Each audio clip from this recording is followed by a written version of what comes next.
tous, suivant l'heure à laquelle vous regarderez cette vidéo, c'est John Sinclair, votre présentateur de l'émission Chronique Paranormale. Vous l'aurez constaté, nous avons changé le générique de notre émission depuis la dernière fois. L'équipe Elistar et moi-même avons pris en compte vos remarques sur les réseaux sociaux concernant la dureté du générique, mais également vos commentaires très positifs sur le premier épisode de la saison, à savoir le Château des Lumières de Lunéville. Nous vous en remercions. C'est grâce à ce genre de remarques que nous essayons de progresser du mieux que nous pouvons sur le montage vidéo. Du moins, j'essaye de progresser du mieux que je peux. Je ne suis encore qu'un simple novice, mais je suis néanmoins quelqu'un de méticuleux et qui s'efforce d'être le plus professionnel possible. Je me suis donc attelé à la tâche. J'ai travaillé un second générique hier soir, plus court, qui reste dans la thématique de l'émission et qui, comme le premier, arrivera à vous mettre d'entrée de jeu dans l'ambiance. Alors je ne peux pas vous dire si ce sera le générique définitif de Chronique Paranormale. Il est possible qu'il soit encore changé par la suite. Pour tout vous dire, je suis en pleine réflexion sur comment vous présenter l'émission en quelques secondes, avant d'aborder une thématique. Un ami du paranormal qui est également enquêteur et qui tient sa chaîne YouTube s'est proposé de m'aider sur le montage. Je ne peux pas vous en dire plus. Il est possible que j'en sache un tout petit peu plus ce soir. Il m'a dit qu'il m'enverrait ce soir, du moins le lien. Je vous tiendrai informé sur les réseaux sociaux, notamment sur Facebook.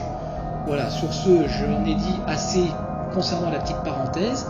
Nous allons maintenant attaquer notre sujet de ce soir. J'ai décidé de vous raconter, de vous proposer la Dame Blanche de Palavas-les-Flots. Alors, avant d'entrer un peu plus dans le sujet, je me dois de vous expliquer ce que c'est qu'une Dame Blanche. Une Dame Blanche, c'est l'apparition d'un fantôme ou d'une femme défunte, victime d'un terrible accident de la route de son vivant, et qui reviendrait sur les lieux de sa mort afin de prévenir du danger que certaines routes peuvent contenir dans la circulation. Elle se manifeste par une autostoppeuse vêtue de blanc, faisant du stop en pleine nuit, et qui disparaîtrait de manière soudaine après être montée dans un véhicule, soit à l'approche d'un passage dangereux sur une route, soit sur une adresse ou un lieu précis.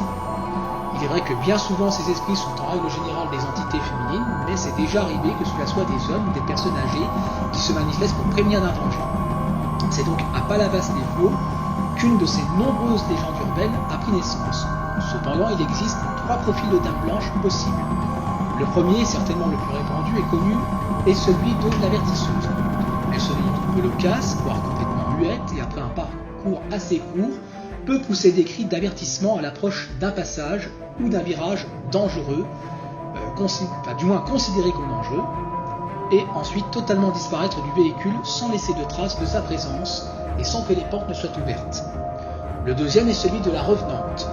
L'autostoppeuse demande à être conduite en un lieu précis, pouvant être une habitation ou un cimetière, mais descendant normalement du véhicule en laissant une information au conducteur, un indice, comme quoi elle peut être recontactée ultérieurement.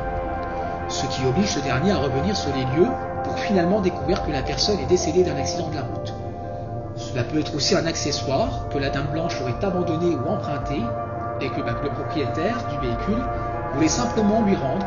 Donc il s'est rendu forcément au lieu où il l'a déposé et au final il découvre que l'accessoire qu'il lui avait emprunté est à l'abandon sur la tombe de la défunte. Effectivement, c'est très étrange et en même temps flippant. Le dernier profil est celui de la prophétesse. Avant de disparaître, elle laisse des messages prophétiques laissant suggérer que des drames futurs, des mauvais présages, néfastes pour la personne recevant le message, pourraient arriver à l'avenir. Alors, bien sûr, ce profil est beaucoup plus rare que ses prédécesseurs dans la France. Je ne sais pas comment ça se passe dans les autres pays, peut-être que vous qui me suivez à l'heure actuelle avez des connaissances sur ce sujet. Si c'est le cas, je vous invite à me les partager en commentaire à la fin de la vidéo. Revenons à présent à nos moutons, à savoir la Dame Blanche de Palavas-les-Flots. C'est donc un soir, le 20 mai 1981, que 4 jeunes Montpelliérains âgés de 17 à 25 ans décident de faire une virée en mer. C'est à minuit 30 qu'après s'être promenés sur les quais de la ville et avoir bu un coup, que les 4 jeunes gens décident de rentrer. Sur le bord de la route, avant le pont des 4 canaux, ils aperçoivent une autostoppeuse d'une 50aine d'années portant un imperméable et un foulard blanc. Ils proposent alors de l'amener jusqu'à Montpellier. Elle accepte un signe de tête et s'assoit entre 2 passagères. La voiture repart, mais la personne qui vient de rejoindre les 4 jeunes ne leur prononce aucun mot. Et 1 kilomètre plus loin, à l'approche d'un passage dangereux, s'exclame attention au virage, attention au virage. Ce qui bien sûr surprend le conducteur du véhicule qui lève le pied, mais qui arrive néanmoins à passer le virage sans aucun souci. Cependant, ce sont d'autres hurlements qui se sont fait entendre à l'intérieur du véhicule, à savoir celui des passagers.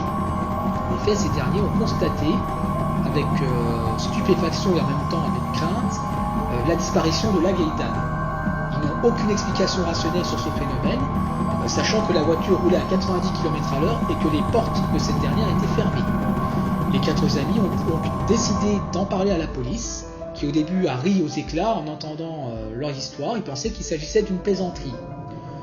Cependant, après avoir interrogé chaque jeune, ils ne peuvent contredire la sincérité de leur histoire, car tous décrivent exactement le même témoignage, mot pour mot.